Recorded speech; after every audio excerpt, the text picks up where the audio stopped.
ನಿನ್ನೆ ಹೈಕಮಾಂಡ್ನವರು ಮಾನ್ಯ ಮುಖ್ಯಮಂತ್ರಿಗಳನ್ನು ಕರೆದಿದ್ರು.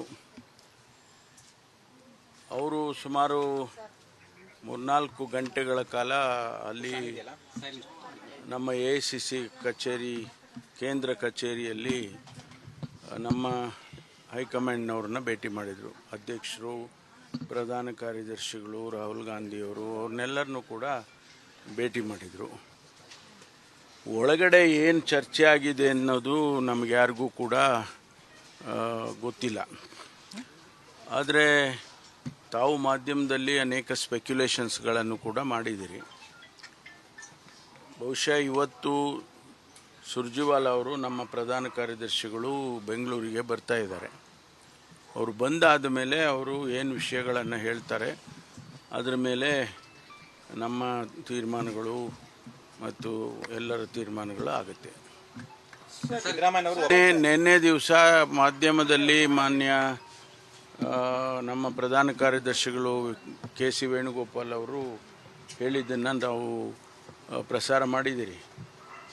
ಅವರು ಹೇಳಿದ್ದು ರಾಜ್ಯಸಭೆಗೆ ಮತ್ತು ಕೌನ್ಸಿಲಿಗೆ ನೇಮಕ ಮಾಡೋದಕ್ಕೆ ಚರ್ಚೆ ಮಾಡಿದ್ದೀವಿ ಎನ್ನುವಂಥ ಮಾತನ್ನು ಹೇಳಿದ್ದಾರೆ. ಅದು ಬಿಟ್ಟು ಬೇರೆ ಏನೂ ಅವರು ಹೇಳಿಲ್ಲ. ಈಗ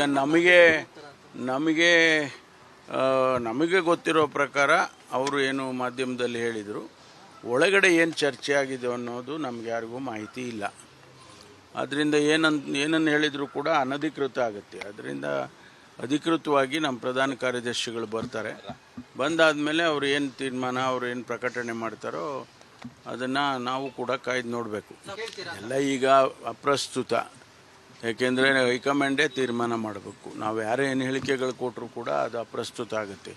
ಹೈಕಮಾಂಡ್ ಏನು ತೀರ್ಮಾನ ಮಾಡುತ್ತೋ ಮೊದಲಿಂದ ಹೇಳ್ಕೊಂಬಂದಿದ್ದೀವಿ. ಹೈಕಮಾಂಡ್ ತೀರ್ಮಾನ ನಾವೆಲ್ಲ ಬದ್ಧವಾಗಿರ್ತೀವಿ ಅಂತ. ನಾನು ಯಾರನ್ನೂ ಭೇಟಿನೇ ಮಾಡಿಲ್ಲ. ಅದೇ ನಾನು ಹೇಳಿದ್ನಲ್ಲ, ಒಳಗಡೆ ಏನು ಚರ್ಚೆ ನಡೀತು, ಏನು ಯಾವ ಸಬ್ಜೆಕ್ಟ್ಗಳು ಡಿಸ್ಕಷನ್ಸ್ ಮಾಡಿದ್ರು ನಮಗೆ ಅದರ ಮಾಹಿತಿಗಳಿಲ್ಲ. ಅವರು ನಮ್ಮ ಪ್ರಧಾನ ಕಾರ್ಯದರ್ಶಿಗಳು ಹೇಳಿರೋ ಪ್ರಕಾರ ರಾಜ್ಯಸಭೆ ಮತ್ತು ಕೌನ್ಸಿಲ್ ಚರ್ಚೆ ಮಾಡಿದ್ದೀವಿ ಅಂತ